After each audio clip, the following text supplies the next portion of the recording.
Hi foodies, you're welcome back to my channel. If you're new here, you're absolutely welcome. Don't forget to subscribe for more delicious recipes, okay?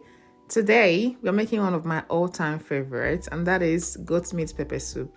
It's spicy, it's hearty, and it's perfect for cold weather. In fact, any weather. So let's get right into it. I've already washed my goat meat thoroughly, and now I'm dicing it into smaller bite-sized pieces. This helps it cook faster and evenly, and of course, it's easier to enjoy it that way.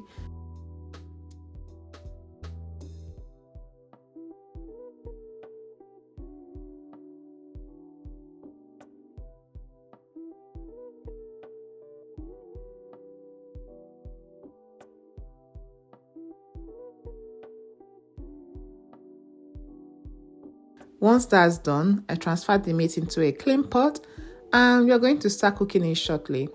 Now let's talk about the spices. This is where the magic happens. First, I will roast some Calabash nutmeg. Roasting it helps to activate the flavor and gives it the pepper soup taste, okay? So once it's roasted, I peel off the outer layer and then get it ready for blending. In the blender, I'm adding the peeled Calabash nutmeg. This is also called ehu or ehuru in Igbo.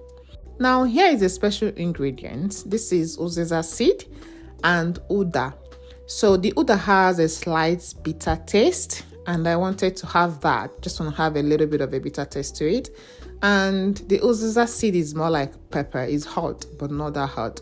So I'm just going to throw in a little and I'll be adding that along with some small chili peppers. These tiny ones are hot, yeah. They are seriously hot, but you just have to adjust it according to your spice tolerance.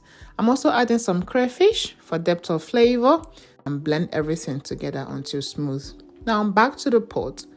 I'm adding chopped onions, salt, and seasoning cubes to the goat meat, followed by the blended spice mix. Give them a good stir to coat the meat with all those flavors. And then cover the pot and let it cook until the meat becomes tender. Don't rush this step. Goat meat needs time to soften and absorb all the flavors. Sometimes I even use pressure cooker to cook it down, but today just leave it on a medium heat and allow that to cook gently. Now I have pre-cooked some shaki and ponmo. I've just let them in the fridge and I got it out now. It's more like leftover, so I just want to add it to the pot so that I could bulk up the soup, and also it adds extra variety to it, but this is optional, you don't have to. But if you just want to have variety of meat in your pot, you could add some more shaki and all of that to it, okay? It's already soft, so I'm just letting it simmer with the rest of the meat. Add more water if needed, cover that up and let it cook down beautifully. At this point, I'm adding a bit of pepper soup spice mix and some Cameroon pepper for that smoky heat. But this is totally optional, but I highly recommend it if you want to elevate the flavor.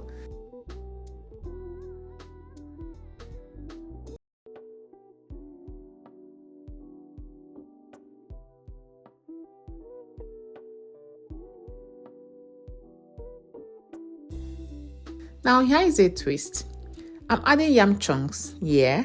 So this makes the pepper soup even more filling, almost like a one-pot meal. So you could just dish this out and you don't really need to worry about pairing it with anything. You could have this as it is and it will be filling.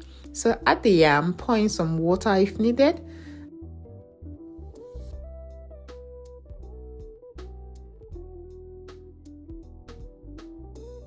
And then toss in some scent leaf. The scent leaf gives it the pepper soup flavor, you know, because what's pepper soup without scent leaf? It just makes it so perfect.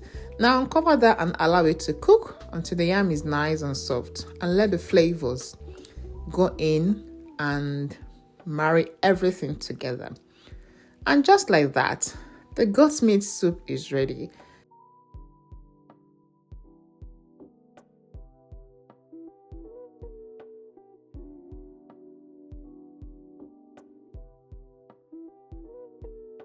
So I decided to pair mine with some fresh bread and it was delicious and comforting.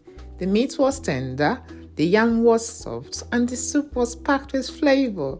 It was just so good. Thank you for watching.